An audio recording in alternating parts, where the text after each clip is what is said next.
Good afternoon, everyone. Thank you for joining us for our 36th ECHO session. Today we are talking about the TB prophylactic guidelines, the latest update. But before we go into that, I would like to welcome everyone that has joined us. We are now sitting at 63 spokes and 1 hub. Let us acknowledge our new sites, which is Chongwe District Hospital. I hope you can hear us. For those that can hear us, please wave so that we are sure we are getting the connection. Senanga Urban Clinic, you are welcome. We are also joined by Arthur Davidson, Wembeshi Rural. We have people from Namuseche. We have the HNP class of 2019 Livingston. We have Mahatma Gandhi. We have Sons of Thunder. We have Ernest from USA Discover. I hope you can hear us. You have Yeta District Hospital, Kalingalinga, Chilenje. We have Dr. Chungu, who's one of our experts. We have Kalfua General Hospital, Mazabuka General Hospital, Nakatindi, Mongu, Dr. Priscilla Lumano Mlenga. I'm glad you are here. This should represent the DSD team. We are the DSD question. St. Francis Hospital, Sichili Mission. We are all welcome. If you can hear us, please wave so that we make sure we have connection. We have Chelston Clinic. You are welcome. I see that we have St. Francis Hospital. I always say they have a better spoke than hub. Well done. Always looking good. Good district, you are welcome, but we can't see anyone in the spoke. It would be nice if we can see some people. We have Nakambala and we have Mr. Mubita enjoying his lunch over there. We have Mr. Ntula, we have Selina, Materome, Dr. Muya, Frighton, Kazungula. Of course, we have Leonard. Leonard helps us ensure that we have quality. He's joining us all the way from Namibia. So we hope you can all hear us, and thank you so much for joining us here in the hub. I'm joined by Dr. Patrick Lungu, our National TB Program Manager. He's a very busy person, so he came running. He gave his time even as we prepared the case and the presentation. We are very, very grateful. We have Davis, who's one of the new coordinators on. Davis is a great asset because his background is actually public health, epidemiology, and pharmacy. We are also joined by Priscilla Makupe, who's actually an HIV nurse teacher. We have Chatonda, our IT, and we have people from the Adult Center of Excellence. So I'll allow David to give us a recap on last week's session on DSD. They even talked about DSD plus. Okay, good afternoon, everyone. So for last week, just a quick recap. We were looking at differentiated RT service delivery and the appointment scheduling. So some of the objectives that were considered included describing the DSD and RT DSD plus for stable clients, and then discussing the expected outputs or outcomes of DSD plus model, describing how to operationalize DSD plus for optimal results, and discussing how to set up an appropriate scheduling and appointment system, and then describing the indicators used to monitor a DSD plus model. So some of the summary key points, DSD model is a diverse and multidisciplinary model and not just limited to dispensing of drugs. A patient-centered DSD model increases the following: retention, increases linkage rates, viral load, coverage and suppression, and increased patient satisfaction and improved quality of healthcare. We also talked about a functional and proactive appointment scheduling system, which is very essential for facility decongestion, reducing patient turnaround time in the facility, and increasing patient-provider interaction time, which is a very important point. On the other hand, we also talked about effective multi-month scripting and multi-month dispensing, which requires regular check-in and follow-up with the patient to find out about proper medication storage, adherence, new onset of side effects, reminder on the next appointment or clinic appointment to mention bad dose, and also taking appropriate action. And the reasons behind the DSD and what it offers on the table there is a backdrop of some of the reasons that usually lead to facility congestion. That is overbooking, and that is because of lack of monitoring the number of patients that are booked per day, lack of appointment keeping, new enrollments, especially if they are not planned for, client reporting at the same time, in the vein of first come, first serve, and then lack of a dedicated fast track clinic. And there was one poor question that was asked, and it seemed obvious, but of course many of us did not get what we were supposed to get. When should you report a suspected adverse drug reaction? And the following were the choices: when it is serious, if it occurs more than once, when you are sure it is a result of the drug that the patient is taking, or when you fail to manage it. And E, none of the above. And none of us chose none of the above, which actually was the answer. So I hope we managed to get when we are supposed to report these suspected ADRs. Thank you very much for your attention. Thank you so much, Davis. And again, we want to applaud University of Howard University at material rep. They've seen that they have 98% retention in their DSD models. The other thing they've seen is a reduction in their, what I would call cycle times. Patients would wait for 4 hours. They've noticed that now they wait for just as little as 20 minutes. So we want to applaud them for that. So Dr. Lungu, we are just going to go ahead and share your slides. But would you like to give us a brief background of who you are? I know you are a physician, but what you are doing in the TB program and where we are, Zambia, with TPT. Are we doing well with IPT?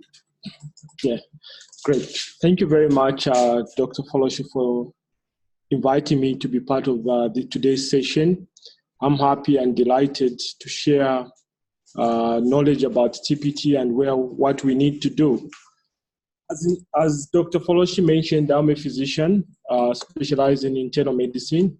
I'm currently working as a national TB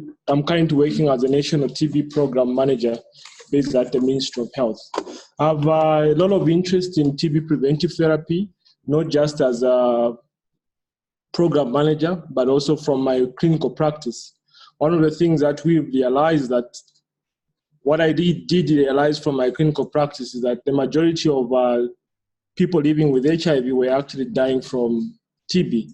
And actually the challenge that came to me as an individual is that TB is actually a preventable disease, at the same time curable. Why should we be losing lives? So for me, I think losing a person from TB is actually due to missed opportunities of having prevented the disease.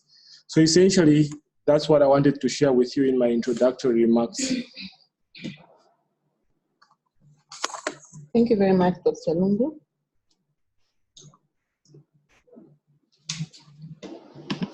Yeah, so today's session, we're going to look at the session objectives. What is TPT and why TPT? We're going to go through the national targets for TPT, and also most importantly, we need to discuss the eligibility criteria. Here we're going to look at who is eligible for TPT. Then also move further to look at setting site level targets. Then also need to look at the monitoring of a patient or a person who is on TB preventive therapy.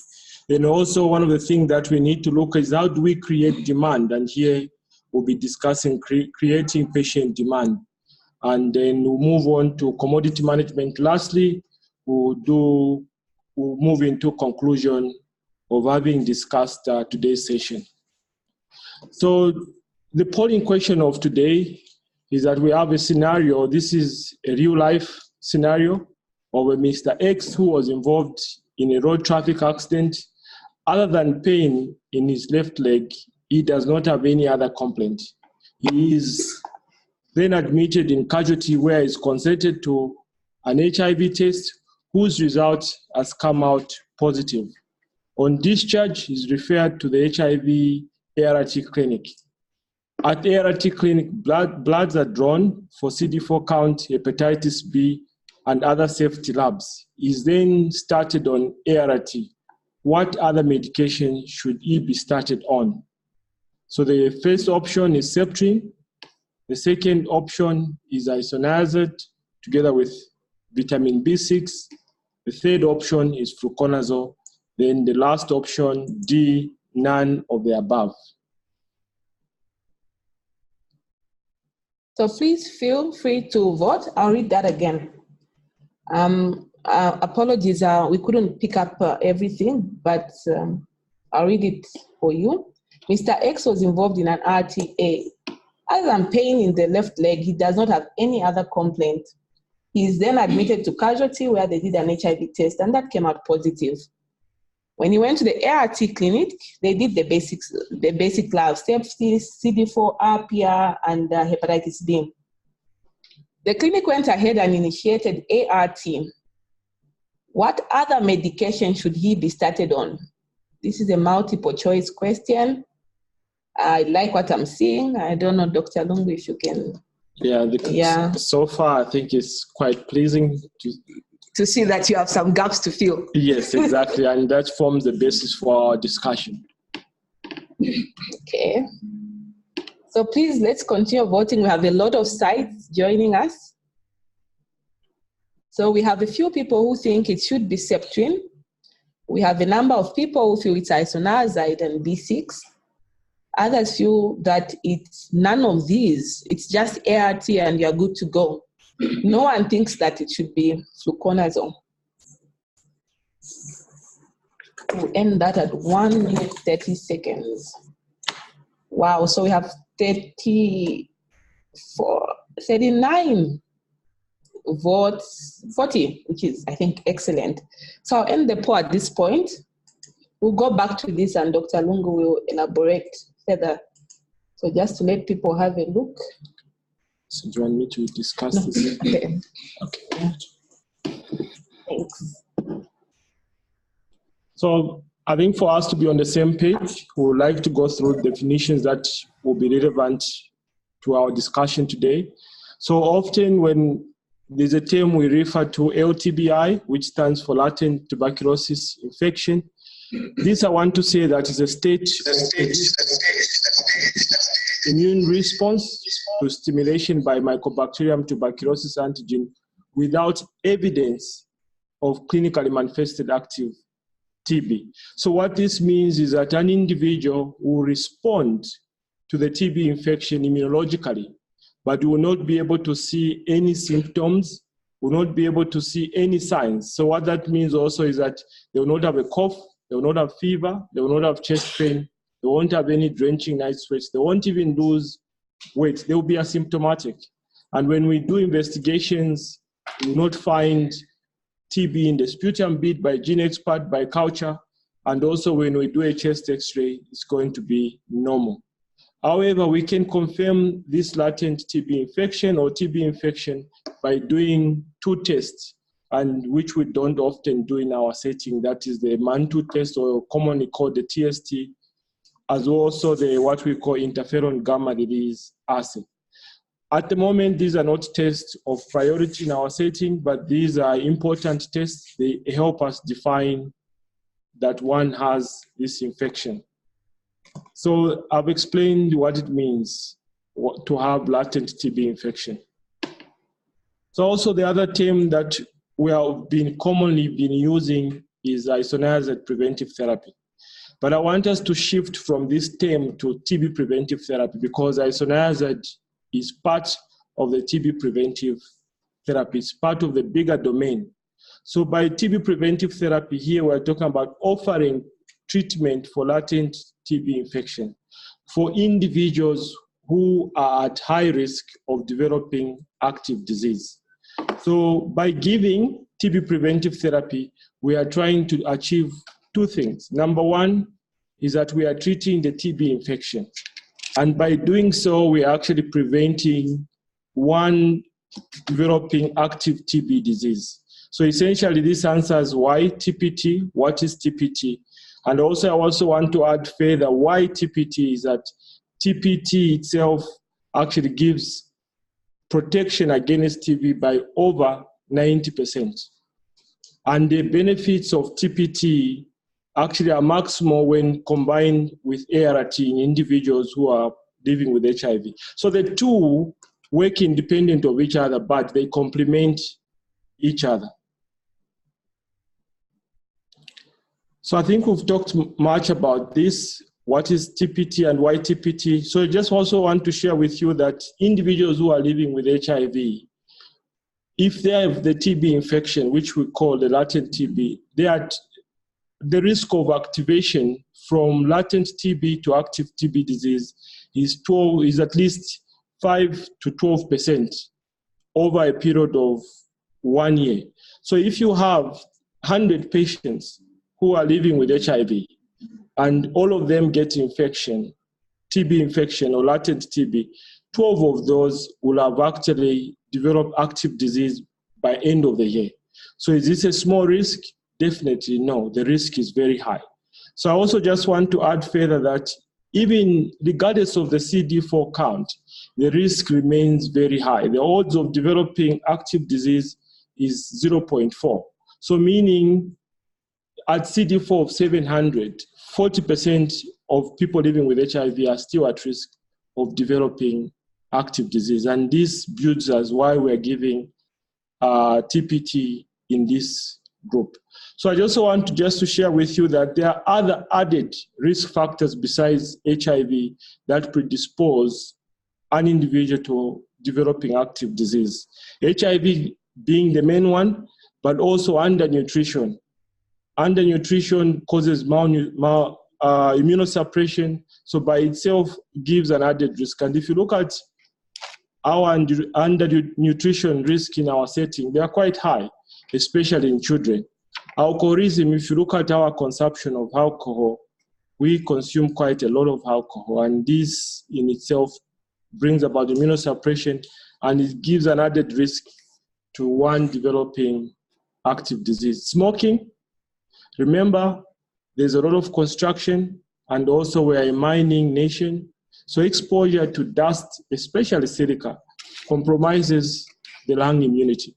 And this in itself gives an added risk. So those who are living on the copper belt, that's copper belt and northwestern, where there's a lot of mining activities, miners, be it HIV or be it HIV negative, they are at high risk of developing active disease. Perhaps you can just go back. So also in our setting, remember, we are a high TB burden. Both TB and HIV were a high burden country. So there's also an element of high rates of re-exposure. So one has recurrent exposure to TB. That in itself can lead to a breakthrough disease. And this adds value to why we should give TB preventive therapy. Remember in our objectives, we talked about TB eligibility. So we need to understand who is eligible. So eligibility goes back to who is at high risk. So here we are focusing more on people living with HIV. So I would like to say that all persons living with HIV are eligible, but we are going to go in more details. So for one to be given TB preventive therapy is that we have to ensure that we exclude by all means active disease. Because if we are going to give TB preventive therapy to someone who has active disease, what are we doing? We are actually giving monotherapy to that TB. So we have to exclude active disease. And I want to say that the absence of symptoms is a very good indicator and actually makes one qualify to actually be on TB preventive therapy. And here the symptoms of interest are fever, chest pain, cough of any duration,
In the evaluation session, we're talking about subjecting patients' sputum to gene expert microscopy or culture and chest X-ray. If it comes out, if all these tests come out normal or negative, then this individual qualifies to TB preventive therapy.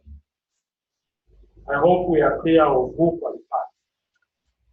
So if any of the tests is suggestive of active disease, this individual needs to be put on full TB preventive, on full TB treatment, which now calls for the 4 FDC, which are rifampicin, isoniazid, ethambutol, and arsenamide, together with D6. I hope we are very clear on the eligibility criteria. So also I want just to add a few to say all new on ART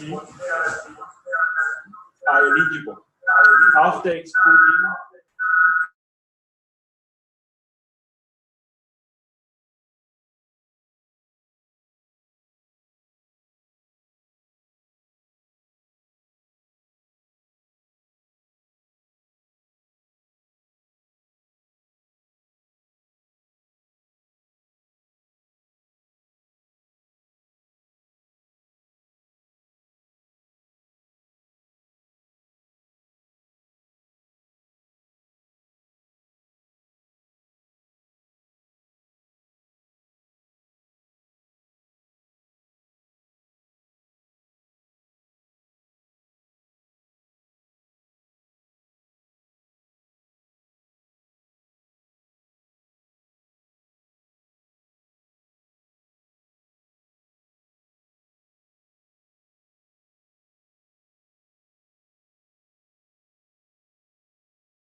the risks are higher at about that time of reactivation. So that's why we are repeating after 3 years.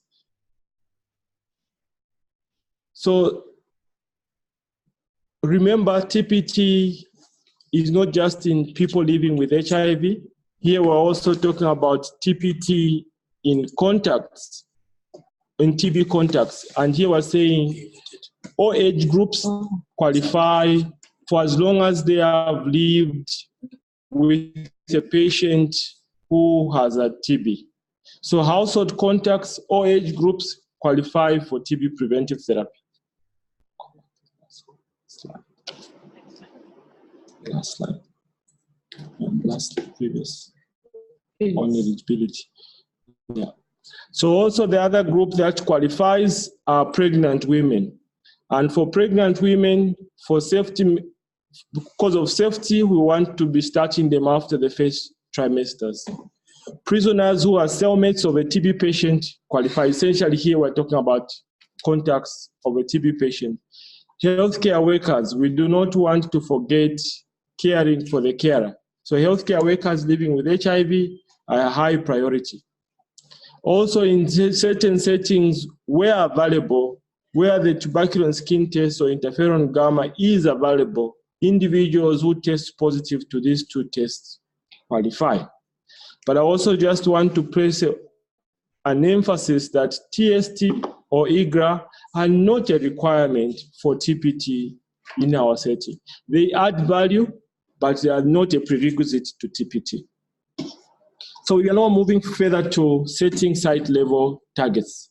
So the national targets for TPT, as mentioned, that we need to start all patients new on ART after excluding disease, and those 50% of the treatment experience who we are calling TX-CAR. And for this year is that we are aiming to start about 165,000 patients on TPT. And among the 165, 170% to have actually completed. TPT is only effective if once completed.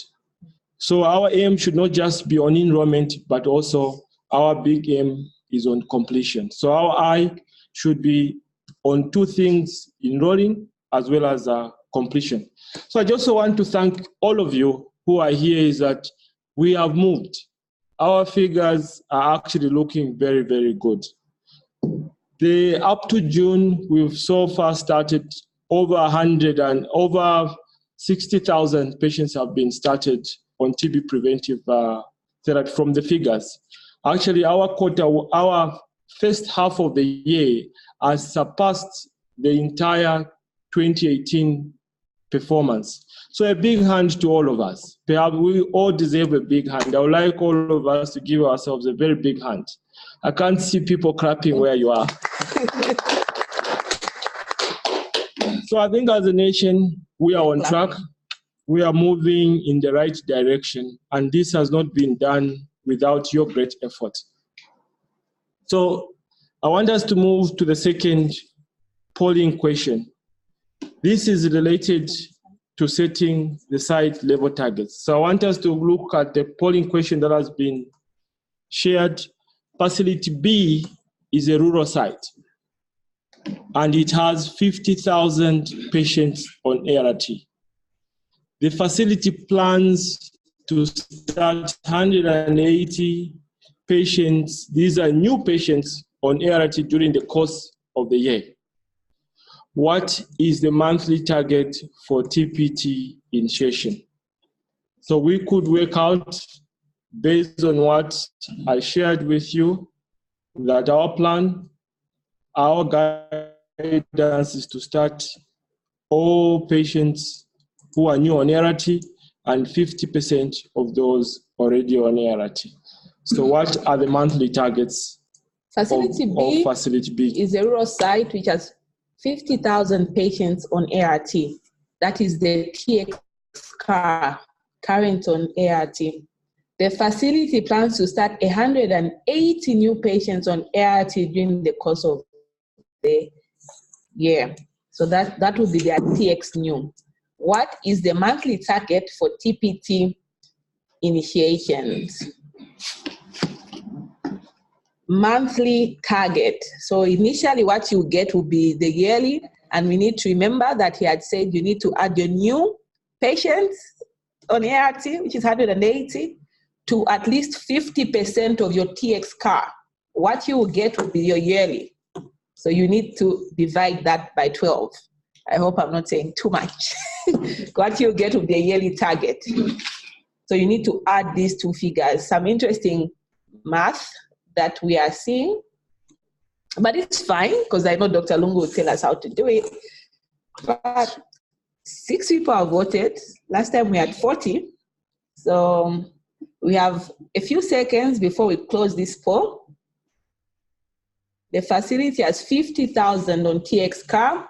Throughout the year, they intend to initiate 180, bearing in mind that 50% should be eligible for TPT. What do we think will be your monthly target? Whatever you get will be your yearly target. So remember to divide by 12. So 23 people have voted. I'm seeing some very good math and some very interesting math. But anyway, that's why we are here, so that we can learn from you. I took 2 hours trying to get this clear, I must confess. So yeah, you have to know that the 180 are over the whole year. Remember to divide whatever you get by 12. And it's only TX-CAR that you need to be on TPT. Then it can record. Okay, so interesting. I'm very impressed that 7 people have voted. And Today now. Yeah, 38. I kept that going for a bit because my math is horrible. So I kind of biased my timing for that. So this is how it's looking. I think it's impressive, actually. Most people's math is definitely better than mine. So, yeah. Great. So this is the formula that we need to be using at site level to set our targets. So you need to know your yearly patients that you want to enroll on ART, and also you need to know those who are already on ART. So the formula is that for the total, for the entire year, is all the new on ART needs to be considered, and then 50% of the existing. That divided by 12 gives you your monthly target. Divided by 4 gives you your quarterly target. So going back, should I disclose the answer? No, we'll do it. So it's essentially that's the formula. So actually facilities can even go further to actually work out the weekly target, daily target. And for the weekly target, it's all about the total divided by the 52 weeks. And if you are going to do the daily targets, divided by 365. And we would like to facilities to actually use these targets to match their performance. So we would like, by all means, that facilities use this data to inform the enrollment where they are. So you can actually do a facility evaluation based on this formula. So you can evaluate yourself on how you're doing well. So if just to add a small addendum, if you're a PEPFAR supported site, this is Ministry of Health, they complement each other. So your TX new, because they make a few assumptions, like not everybody who's new may be eligible, some may go on to TB, but they'll be very similar. So you may be asked to recalculate, but essentially it's the same thing. So this is just the mathematical. Yeah, so this just shows how we've calculated our monthly targets of Facility A. Facility A target for enrollment on ART per year is 800, and number of patients on ART, they have 30,000. And so their monthly targets using the formula that we shared gives them 1,316. So if you look at the figures and the base, actually, you can actually try, change the figures to 1,350 or 1,400 to the nearest 100. We can approximate it to the nearest 100. So one of the things that we mentioned is that TPT is not free of side effects. And also we want to measure the outcome. And how do we do that? Is all by monitoring the patients and persons that we have put on TPT. So what do we monitor? So we have another poll question. What do we monitor for during TPT? The first option is adverse effects. B is effectiveness of therapy. Here we're excluding active disease. C, rule out DRTB in those that's drug-resistant TB, in those that develop active disease while on TPT. Then D, all of the above. Okay, so you have 7 votes coming in. What do we monitor for during TPT or IPT for now? Do we monitor for A, adverse effects, B, effectiveness of therapy? Do we monitor for drug resistance while they are on IPT? Or do we monitor for all the above?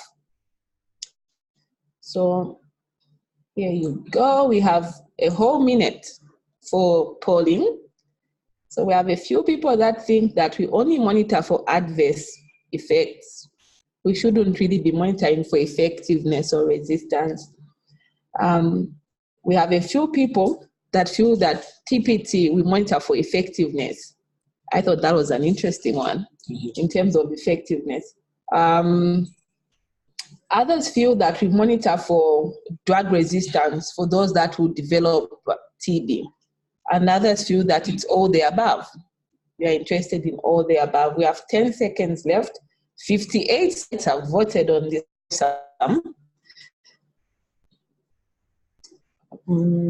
I don't know if you want to comment. I know that surveillance is part of the things that countries are encouraged to do when you are using monotherapy for TB. So that's an interesting one. I wonder, how would you monitor for effectiveness? So effectiveness is actually its outcome. Oh, yes. Dead development of TB. Yes, essentially. And completion, eh? And completion. You said that's a key thing you look for. Okay, thank you very much. So this is how we are looking, Dr. Lungu. Quite a number of, a huge number feel we monitor for adverse effects, which tells me that as healthcare workers, we are kind of scared of IPT. Maybe that's why we are not exactly where we need to be. So I'll end that. Thank you very much. So the aim of TPT is to treat the TB infection and prevent active disease and advently prevent TB-associated mortality. So by actually giving TPT advently, inevitably, ultimately, we are preventing mortality.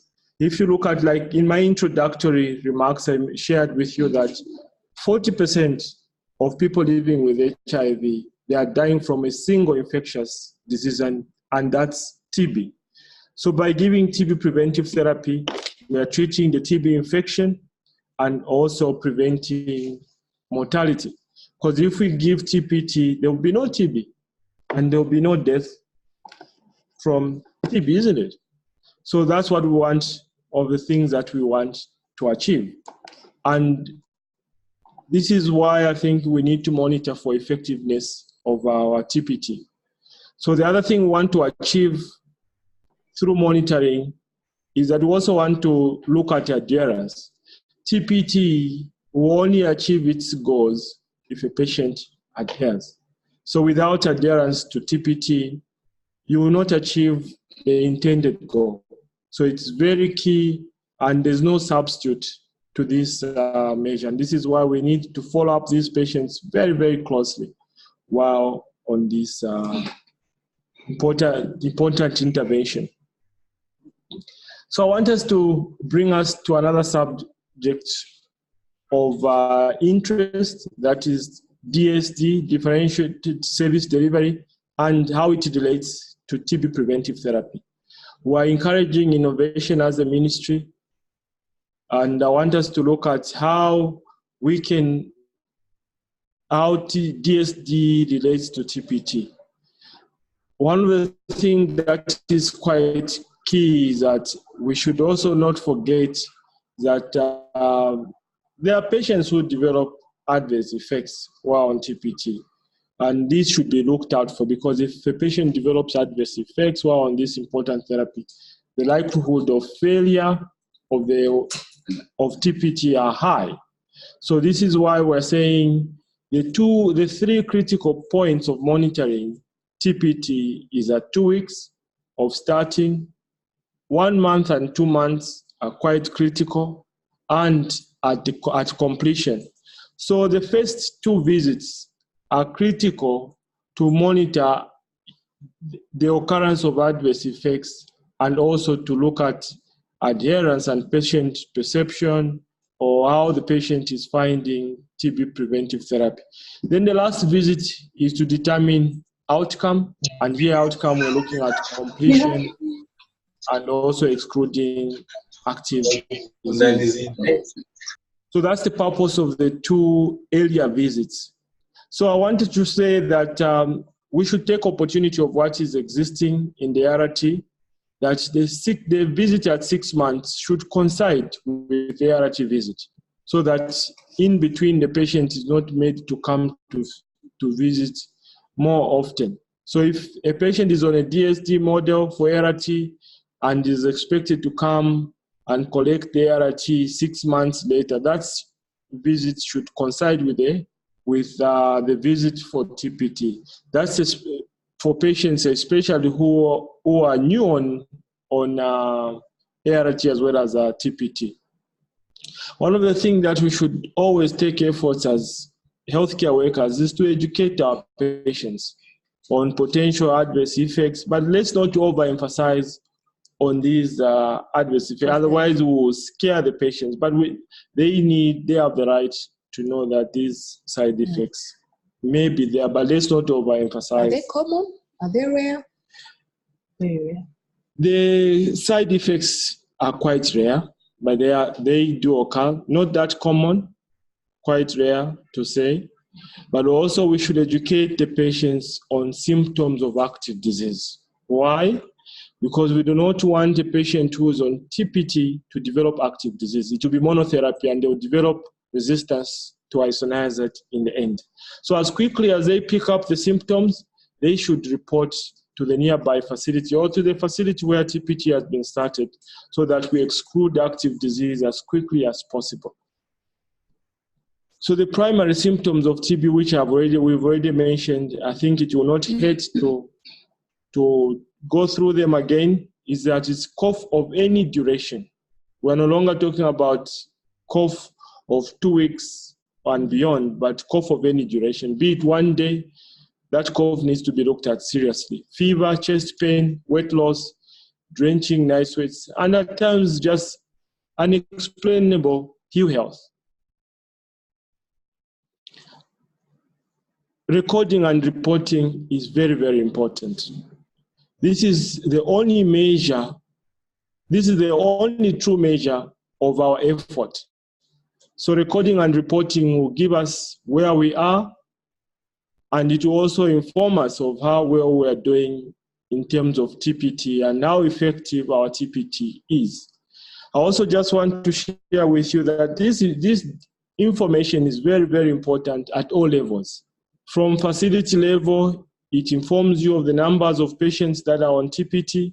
It also helps you on commodity management. And commodity management, it does help all of us here at national level, cascading down to facility level.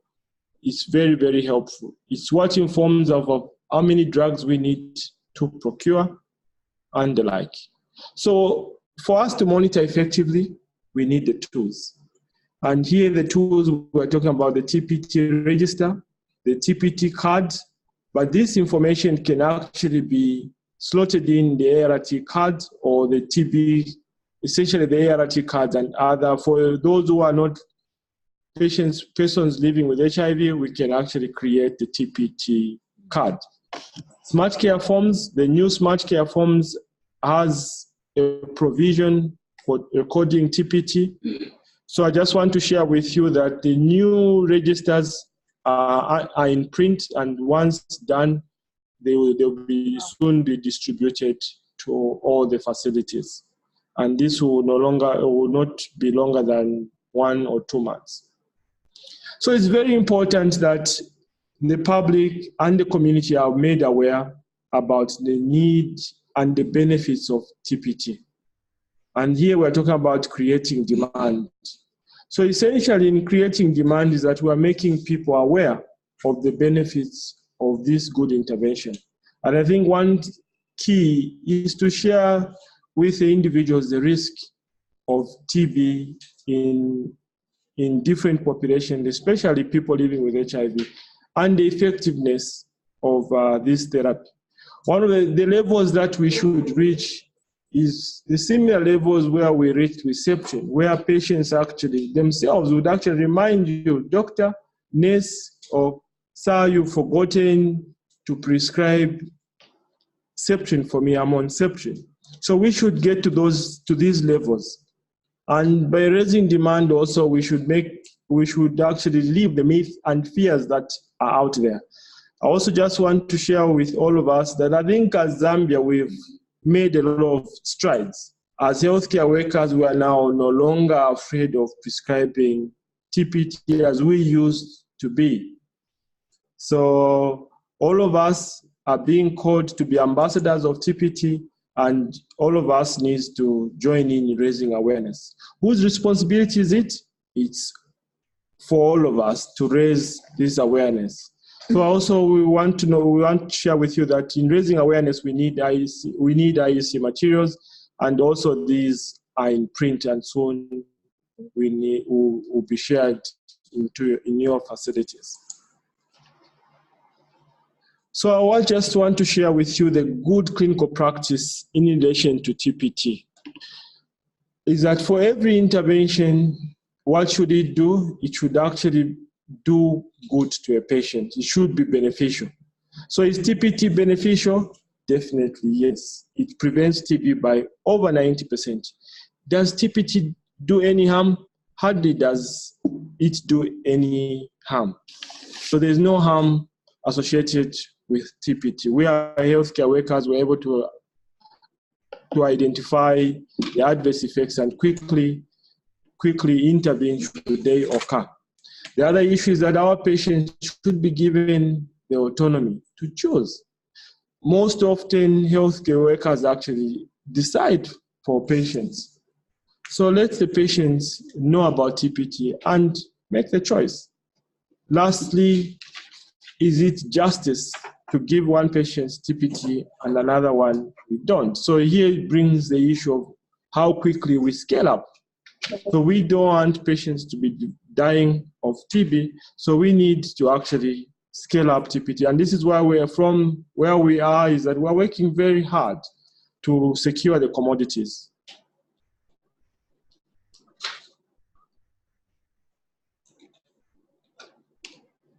So we also don't want issues of stock out of TPT, as it has been the case in the few years, the past months and years.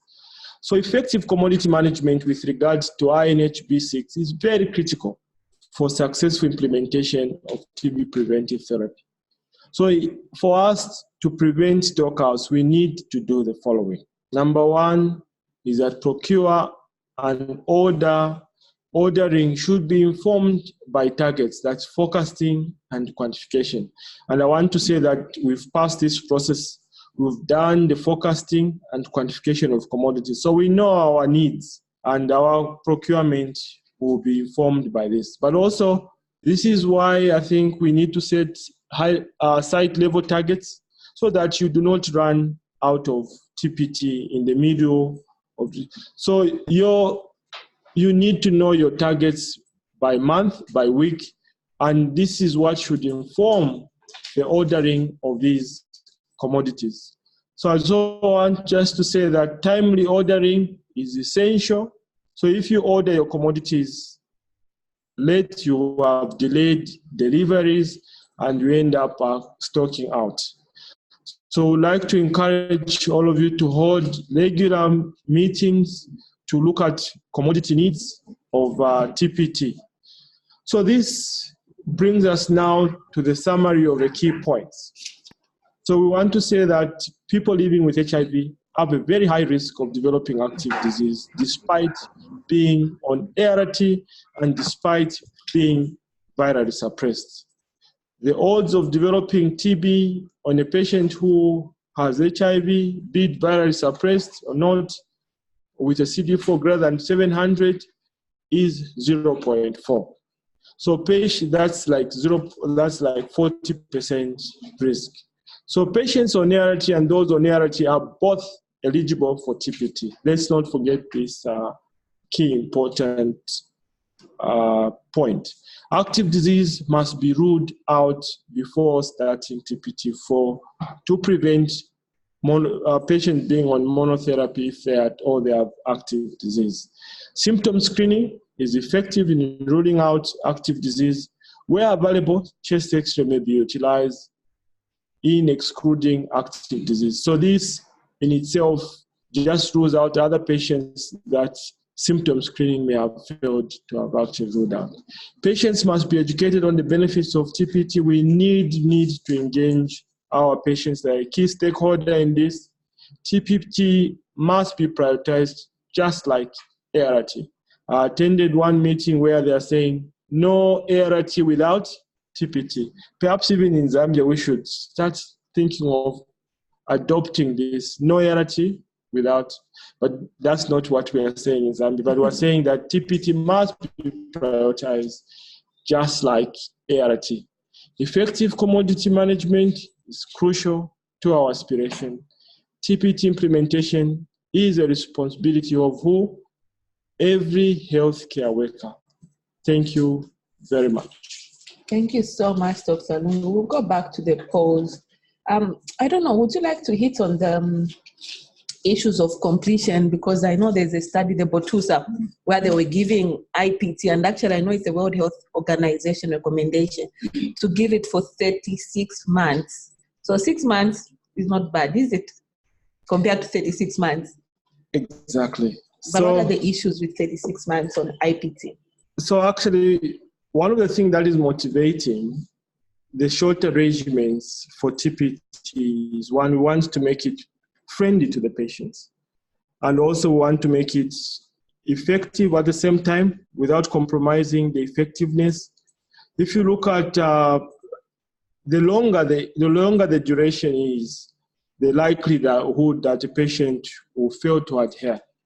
Even all of us, actually, we are put on antibiotics time and again, we fail to finish a course of antibiotics. So now if you imagine a course of 36 months. So essentially, I think evidence has shown us that even as short as 1 month duration of TPT is as effective as that of 9 months and 36 months. Those studies have not been compared with 6 months, but they've compared it with 9 and 6 months. So essentially, I think it's not effective. It's not necessary to actually prolong TPT therapy beyond the current 6 months. So we go back to our poll questions. We'll do them very quickly. So do you want to read the first one? So Mr. X was involved in an RTA and he complains of leg pain in the left. He tested positive for HIV. His bloods are collected at the HIV clinic. What other medication should he be started on?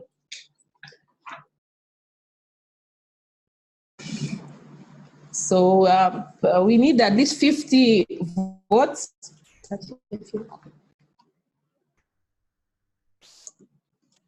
Mr. X was involved in an RTA. He tests positive. They do all the bloods, and they start him on ART. Is there any other drug that he should be started on? After that very elaborate session, I must say I thoroughly enjoyed it. It was riveting. Yeah, but we are not at 100%. Yeah, despite you saying no ART without TPT, isn't it? Mr. X was involved in an RTA. He complains of pain in the leg. He tests positive for HIV. This is sort of an incidental finding. Exactly. He goes to ART, they draw the blood. They start ART, meaning he's eligible by all means, right? Doesn't have TB, doesn't have crypto. What other drugs should he be started on? Dr. Lungu, would you like to comment on this? You want me to comment now or after the I think you can go ahead. Yeah, so I think this brings us to the eligibility criteria. If you look at what we shared in the eligibility criteria, we are saying all patients who are new on ART do what? Qualify to TB preventive therapy. So this is a patient whose complaint is pain in the leg as a result of the road traffic accident. So essentially, this patient does not have symptoms suggestive of TB.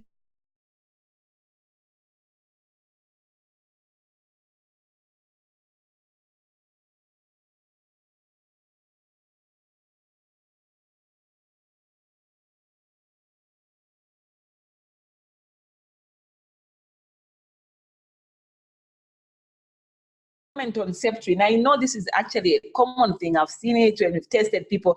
They say Septrin, Septrin, Septrin. Dr. Chungu, would you like to comment on that? Why Septrin is not the correct answer in this case? Dr. Chungu, do you mind unmuting? Oh, sorry. Ahmed, do you want to comment? I think it's... Yeah, so I was wondering, so there is no CD4 result? No CD4. So the guidelines states that eligibility criteria for septrin is based on either WHO stage or CD4 at enrollments. So CD4 at enrollments below 350 is a criteria to initiate septrin. In case of doubts, waiting for the results, you may prescribe septrin, and once you have results that's maybe above 350, you can stop. And if it's below 350, you can continue. Yes. If you are doubting, you look at the WHO staging, which is a clinical. Yeah. You don't need any results. So stage 3 and stage 4 yes. are the criteria, the clinical criteria to start septrin. And this gentleman had an RTA. He doesn't have WHO stage 3 or 4 disease, so there's no reason he should be on septrin. Exactly. Or at least there's no reason you should not wait for a CD4 count. So the correct answer is INH. Adding to the TPT eligibility criteria, of course, you need to screen for TB. The absence of all 4 symptoms, then the patient is eligible to initiate TPT. Thank you so much, Dr. Ahmed. Symptom out of the 4 is rules out the eligibility criteria until you prove later that the 4th. Thank you, Dr. Ahmed. Facility B is a rural site. It has 50,000 patients. Every year, they want to start 180 new patients on ART during the course of the year. What is your monthly target for TPT? So we have 8 people voting, and they seem to be on track. Remember, whatever you get will be a yearly target divided by 12. Of your TX car, you want to start 50% of them on TPT. So we have 23 people voting. Some quick math. I saw one just popped up immediately. I guess somebody really knew what they were doing. Should I let Davis go through the calculation, or do you want to? Yeah, he can go through. Okay, I'll do it because of time. So it's the 180 plus 50% of the 50,000, or you can do 0.5 of the 50,000, which is about 25,000, I believe, plus the 180. Then you divide that number by 12, and you get 2,098. Congrats to all the brilliant mathematicians. I see there's a B, which is 4,000. There's a D. I don't think I'll comment on that because this is math, isn't it? Yeah. So it's either 2,098 or it's not. So thank you so much, Dr. Lungu. We'll do another one. Is Lundazi ready to share? Lundazi? Dr. Mukuna, kindly prepare to... There's one question. Kindly prepare to share your slide, Mr. Obi Mwemda. It's a very good case, by the way. It's perfect, everything you're talking about. So we have another poll. What do we monitor for doing TPT? We'll keep this one very short so that we can allow Lundazi to start sharing. So we monitor, wow, interesting. Interesting. Okay, what do we monitor during TPT? I know Dr. Lungu talked about effectiveness of therapy, isn't it? Completion. Does the patient go on to develop TB? Do they die? Isn't it? Do they develop resistance? Or do they develop adverse effects? He talked about adverse effects. He said they are very rare. We should see, well, at least try to follow up. I know under DSD, you may want to maybe give a patient a phone call. Do you have abdominal pain, anorexia? Are you vomiting? Are you lethargic? That may give you a red flag that INH toxicity is setting in. But they are very rare, but they should be monitored. He gave us 2 weeks, 2 months, and 6 months. And of course, we know every country should do surveillance for drug resistance. So what should we be monitoring? These people we are going to put on TPT in huge numbers. What should we do? I think you put up something on ethics, isn't it? Yeah. Justice, do no harm. What should we monitor? interesting results. I'll end the poll and share the results. Obi, please prepare to share your slides because we are almost done. We are ready for you. Okay. Just prepare because Dr. Lungu will now be taking questions from the folks from the network in case there's something that's hanging. So that's your answer. The answer is, do you want to discuss that? Yeah, so remember what we shared is that the answer is actually all of the above. Number one is that it's important to look out for side effects. And the reason we're looking for side effects is that we want to address them so that they do not compromise our goal. Then also want to look at effectiveness. So at the end of the period, did this patient develop active disease or not? So that's what we are measuring by looking at effectiveness. And then also want to rule out drug-resistant TB in those that may develop active disease while on TB preventive therapy. So essentially, we are actually looking at all of the above. Okay. So I also want to share with you one of the reasons why we give TPT, or why we should actually not fear to give TPT in patients. In an event one develops active disease while on TB preventive therapy, the TB they will develop will not be severe to cause loss of life. So TPT, besides it just also preventing active disease, it also prevents severity. It also lessens the severity of the TB that one develops while on TB preventive therapy. So Dr. Lungu will get some contributions and any questions from our network. I'm aware one of the facilities, we have questions from 2 facilities. Chatonda, please go ahead and unmute the facilities that have a question. Okay, so I know Matero, you have your hand up.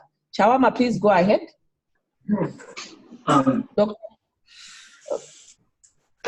Having emphasized on the importance of TPT, that it should be one of the things that should be prioritized as we are managing HIV as well as TB. We're trying to consider in an instance where we have the INH, but we're lacking B6. And we're also taking into consideration that we have to monitor the adverse drug reactions.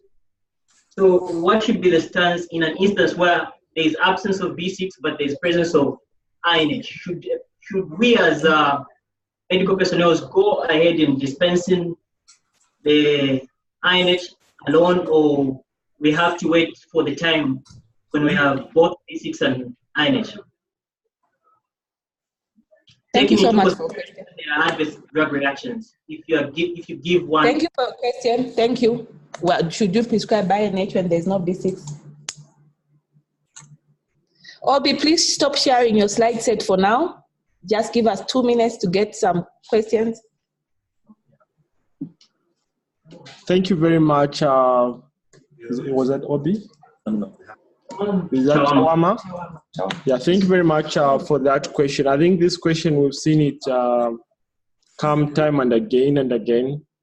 And I think the guidance has been there that let's continue what we are currently practicing. Remember what I said is that the risk of INH toxicity is very minimal, but we should try by all means to prevent it by giving B6. So in an event, we have stock challenges of B6. That should not stop us from prescribing INH. But I think as ourselves as program officers, we are trying by all means to give the very best to our patients, and INH prescription in principle should go together with B6. And what we should also just emphasize with patients on this therapy is that they should also be on good nutrition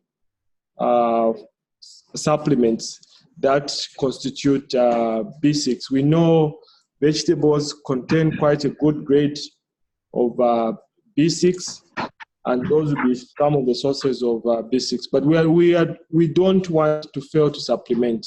So by all means, let's make sure that patients are on B6 so that we completely rule out the risks of the adverse effects due to the missing ingredients of B6. I hope that guidance is good enough, Tawam. Most facilities, when you go there, they keep saying they don't have B6. Is it that we don't have enough stock? Or it's because usually when you tell me there's no B6, I stop ordering and conclude there's no B6. Should facilities order B6 right now? So those that are like, they are saying they don't have. So like the facility to actually check with their district and also with MSL in terms of B6, because we are aware of a number of facilities have B6. We have the stocks. Yeah. And MSL I would like Davis actually to comment on the MSL stocks of B6. So like Dr. Foloshi has said, when we order and we are told B6 is out of stock, please continue ordering as you do for other drugs when they are available, because most of us stay away from ordering even when the B6 is in. I can assure the nation that right now B6 is available at MSL, and as Dr. Lungu has advised, please let's order through our districts, and those that are direct from MSL, we do so and will be provided with B6. Thank you. Thank you so much. Matero, please go ahead. Please be very brief. Matero, go ahead with your question. Good afternoon. I think my question has already been asked by Chawama, but I just needed clarification. In the case that we don't have B6, should we still go ahead and give the INH? I'd like Dr. Lungu to I like your question. They want you to repeat yourself very, very clearly, because they are more than happy to prescribe the IPT. If they do not have INH, what should be the steps? B6. Site ordering, which we have. They want to hear from you. It's a very difficult question to answer, but here is the guidance. So look at the patient before you. Is he at risk of developing TB? The answer is definitely yes. Secondly, what are the risks of him or her developing the peripheral neuropathy that we so fear? The risk is there. It may occur, it may not occur. But the chances of this person developing active disease are much, much higher. So I would actually say, proceed, give the INH. So we have our guidance. Obi, please go ahead and share your slides. Oh, Dr. Priscilla, sorry, I didn't see your hand. Please go ahead. But Obi, go ahead and share your slide as she's talking, because we've now run out of time. I think you have neglected me for a long time. My hand has been up since. Dr. Sombo. Hello, Dr. Sombo. Go ahead. Hello, can you hear me? Yes, we can. Obi, please share your slides. Dr. Priscilla, Okay. please go ahead. Can you hear me? Yes, Very well. I would like Dr. Lungu. I know he clarified, so I want him to repeat for my sake on monitoring of patients, especially those on month scripting. He was explaining, but somehow I was distracted. I missed his explanation. Yeah, so for month scripting, now we are moving towards the 6 months, and we usually give month scripting to stable patients. Stable patients, mostly they've been on treatment for more than a year. So with now monitoring at two weeks and at 2 months, I think I missed what his guidance was concerning patients on month scripting. 6 months. So what is our guidance for people on multi-month? These are coming once a year. That's $1 million question, by the way. Good question. It came up last week. Thank you. Yeah, thank you very much. Yeah, so I would like to hear it from the TB team. Okay, because yes. the whole reason we are doing month scripting is to simplify the care for our patients. So if they have to come back at 2 weeks and also at 2 months, then it somehow defeats the purpose of the 6 month, especially 6 month month scripting. Yeah. Thank you very much for that question. Remember, TPT, number one is that it's only coming once in 3 years. So after one finishes the 6 months, the next time they qualify for TPT is the next 3 years. And despite a patient being treatment experienced, virally suppressed, the risk of developing active disease is still there. So number one is that we want to prevent TB by all means, and also we want to prevent TB, HIV associated mortality. So one of the things that we want is that TPT is only effective once one adheres and completes the therapy. So we would like to actually monitor this therapy at 2 weeks, 2 months, and also at 6 months at completion period. And the reasons for the 2 visits in between is that we want to look at adverse effects because they are likely to develop in the earliest weeks. And also we also want to look at adherence. How is the patient perceiving? Remember, once you mention to patients that this is a TB preventive therapy, there are still misconceptions out there about this therapy. Patients have not really adopted this and accepted this very widely. So the 2 visits are meant to address issues of adherence and also to look out for side effects. Thereafter, I think after month 2, from the TB program, I think we are very comfortable that a patient can be given 4 months of treatment. So if under the DSD model, you have other innovations of how you can monitor in between, I think we are not hard on this one. We actually would like to encourage that, but let's find means of monitoring. If it's by phone, home visit, let it be so, but at least they should be monitored in between the 6 months. Thank you. Obi, please go ahead with the presentation. All right, good afternoon, everyone. Good afternoon. Move closer to your mic, please, and speak up. We've run out of time, so you will have to be quite brief and fast. All right. My name is Obi Mwenda. I'm a nurse working from RT department here at Untitled Hospital. And our case presentation for today concerns a woman. Obi, would you please kindly move towards the microphone and just speak up? We can hardly hear you. Thank you.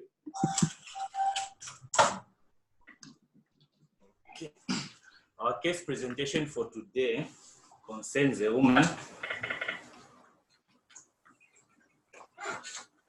Are you able to hear me? Much better. Go ahead. Our case presentation for today concerns a female aged 34 years. She was tested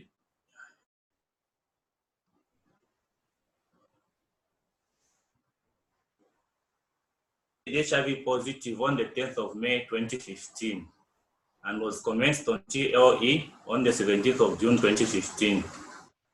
She is married to a businessman who is HIV positive and currently on CAT. He's on TLE since 2009.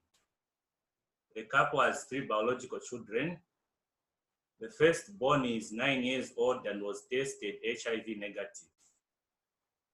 The second-born is 4 years old, tested HIV positive in 2016 and is currently on ABC, 3TC, and Okinava.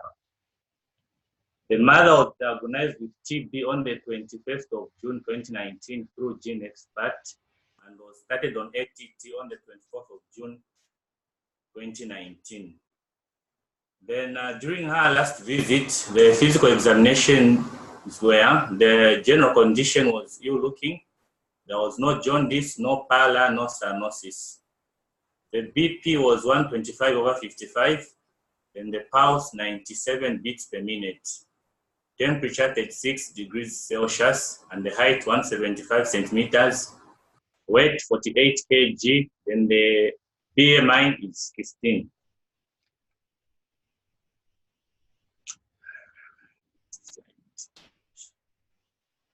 So for the clinical time, for the clinical and lab results, the client is currently on TDF-free TC and the equivalence since 2015.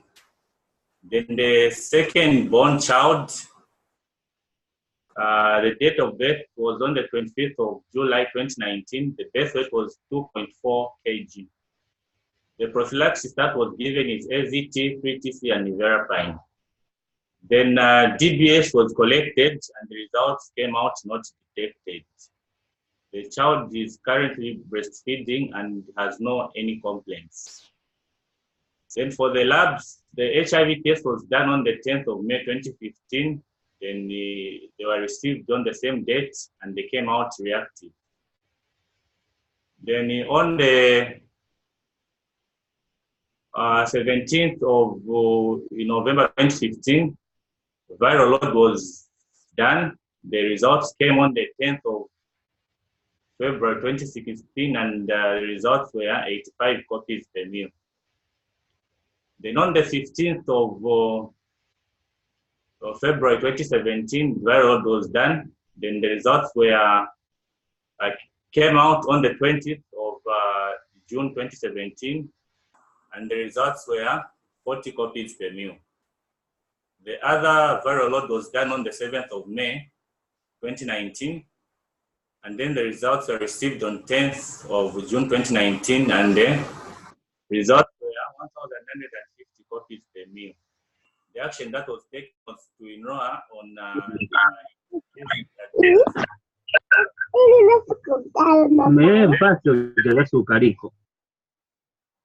for the CD4, the samples were collected on the 10th of May 2015 and the results came out on the 20th of May 2015 and the CD4 results were 450. Then on the 15th of February 2017, they did another CD4 test. The results came out on the 27th of February 2017 and then the results were 308. The other test that was done was Gene Expert. It was done on the 21st of June 2019.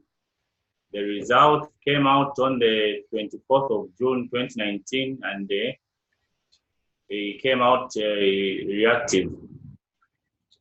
The creatinine was not done and the ALT was not done. RPR was done on the 7th of May 2019 and the results were received on the 7th, the same date, and they came out negative. For HB, it was done on the 7th of May 2019 and the results came out on the same date and the HB was 10 grams per deciliter. So that's all for the lab. Yes, Obi, what's your question? The question here is, what is the TPT plan for this family? Who's the father, the first-born child, the second-born child, and the last-born, who's about 3 weeks old? Thank you so much, Obi. Unfortunately, you were not very clear, but I'll try to summarize that in 3 minutes. Essentially, we have a 34-year-old female, HIV positive as of 2015. 4 years down the line, which is now, she had a Gene Expert positive for TB. So she's been on ATT for 3 months. Of note is that she's got 3 children. Her first child is HIV negative. Her second child is positive on our standard first-line abacavir-3TC with lopinivir. The third child is currently negative, but still at risk because he's still breastfeeding. This mother has had several viral loads, of which the latest is 1,980 after suppression. So this is the first high viral load that she has. Her HB is 10, she doesn't have syphilis. The husband, on the other hand, is also on ART. We do not have his viral load. So mom is now unsuppressed. She's breastfeeding this child who is negative for now, based on the last DBS, they want to know what would you recommend in terms of TB prevention for this family, starting with the father, the firstborn who's 9 years, the 4-year-old, and this child who is only 3 weeks. Yeah. So Obi, I want to say thank you to you for sharing a very interesting case that highlights quite a number of things which are relevant to our discussion today. To begin with, I think in summary, this is a family that has been exposed to a TB patient.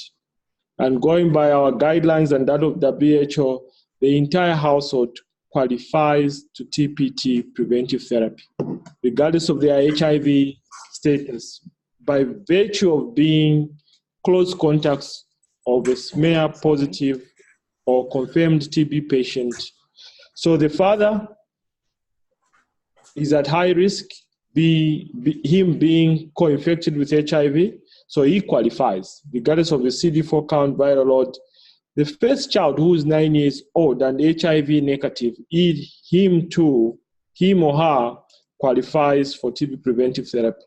The second born child who is HIV positive qualifies for 2 reasons, being close contact and also being, actually him for 3 years, for 3 reasons, being below the age of 5, being HIV positive, and 3 for being a close contact.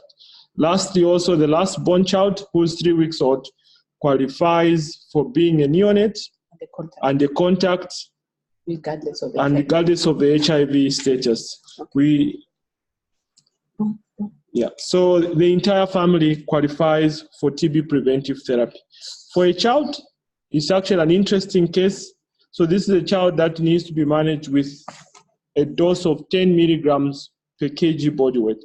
And remember, neonates, these are patients who have not matured immune status.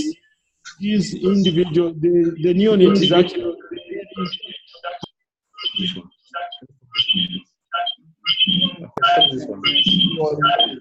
preventive therapy.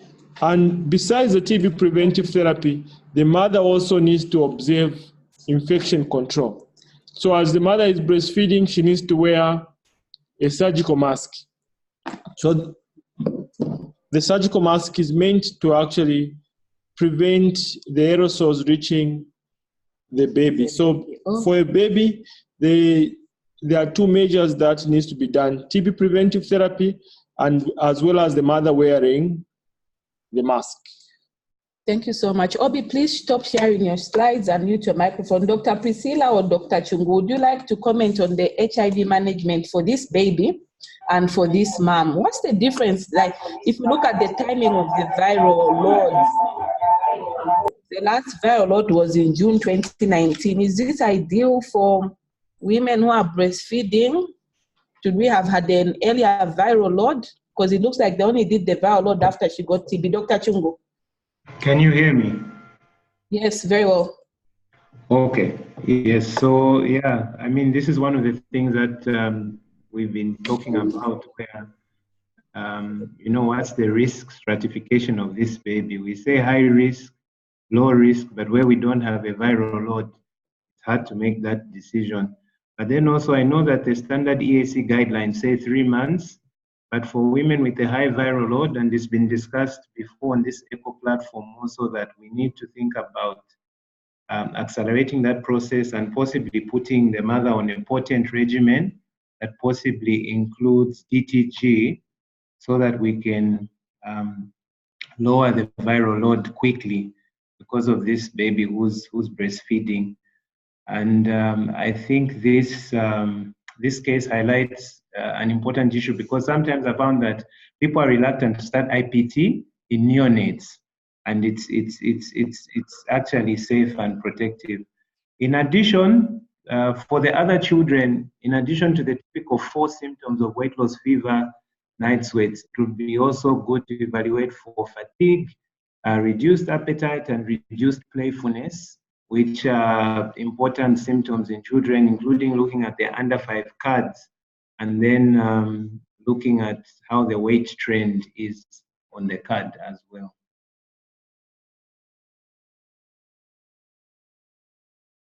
Hello?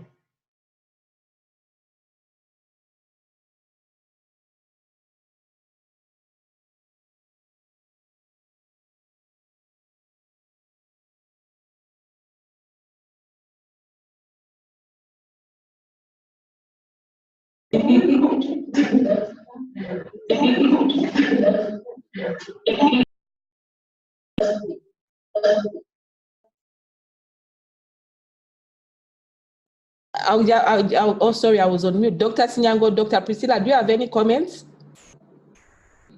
Dr. Priscilla Mlenga and Dr. Sinyangwe, any comments? Okay, so Obi, I'll go into the recommendations as given by the physician and the pediatrician. By the way, thank you so much. Your case is very rich because I also started thinking about index testing for this woman. She's got a high viral load. You think of pediatric prophylaxis for this child, that's another area. You think about TB for these, I mean, it can be presented several times and we can learn a lot. So you need to screen this whole family, but be individualistic about it. Fever, cough, night sweat, weight loss for the adults. But for the smaller children, you need to look at the under 5 card. How have they been growing? Do they have fatigue? Are they faltering on the growth curve? And are they less playful? So for the children, you may have to be more in-depth than for the adults.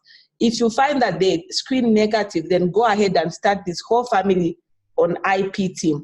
As for the mom, that high viral load is a red flag because well done, baby is HIV negative now. So in order to reduce the risk further, this is one of the women in the childbearing population who can benefit from a second line like AZT, 3TC plus DTG-BD so that you lower her viral load and reduce her risk of transmitting to the baby. Obi, what do you think of those recommendations? Who's Obi? Dr. Mukuna.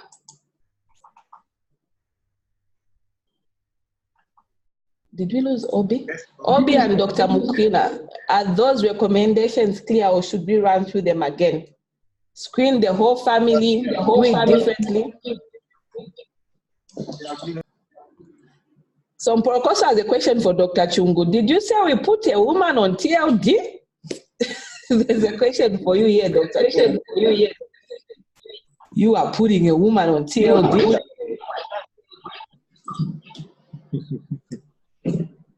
We can't hear you. You have to unmute. Can you unmute him? Chungu. Can you hear me? Yes, yes. Okay, so I mean, if this woman is going to be on second line ART, she cannot be on TLD because that would be a single drug substitution. So meaning, I think Dr. Follow, she covered that you need to change the regimen to AZT, 3TC, and DTG, not BD. TLD. BD because of the rifampicin from TB, yes, but not TLD. Thank you. Dr. Chungu, Dr. Mukuna, I see that you are back. Are the recommendations clear? Dr. Kanda and Obi. It's okay. Hi, Dr. Mukuna. Mukuna. Yes, Doc. Mukuna. Yes, Doc. Yes, Doc. You have two things playing. What do you think of those recommendations?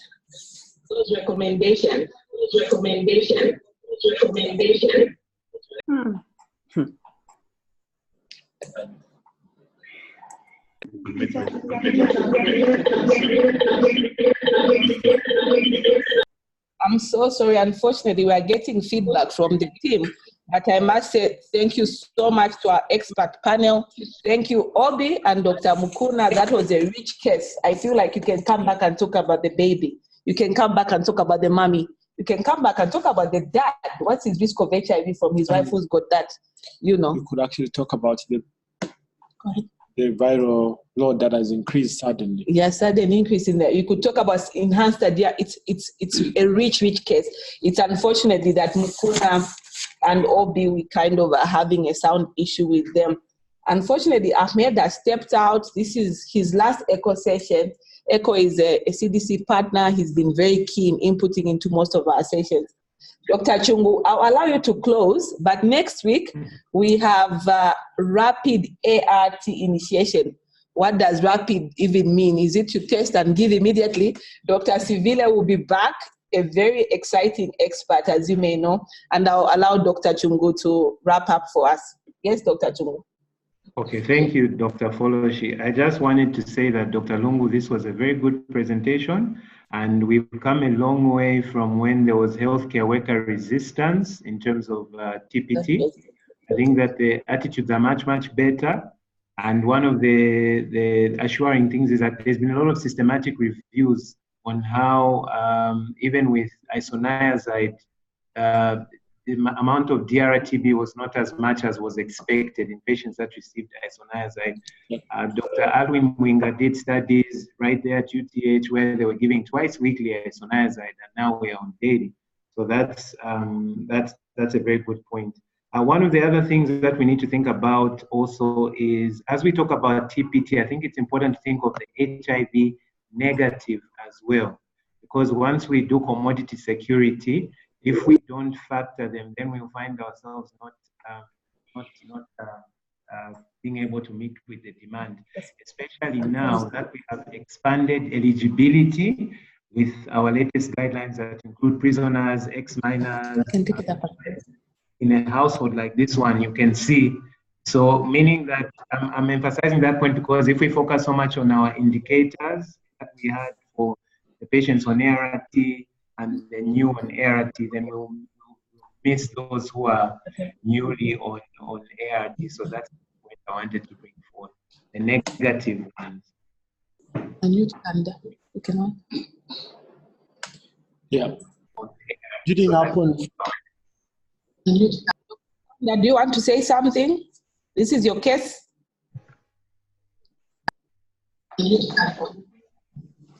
Okay, Dr. Lungu, just wind up. Yeah, thank you very much all for participating in this important session. Indeed, TB is here, and for sure TB is causing a lot of morbidity and mortality in our patients, especially those living with HIV. So I think having learned lessons from today's session, let's go all of us and apply what we have learned today and also scale up the TB preventive therapy. I think one of the positive things that we are seeing is that all of us have bought into this agenda, and I think the way we have started, we should just continue on this path. Thank you very much. Thank you, Dr. Lungu. Thank you, everyone. Thank you to our experts. See you next week.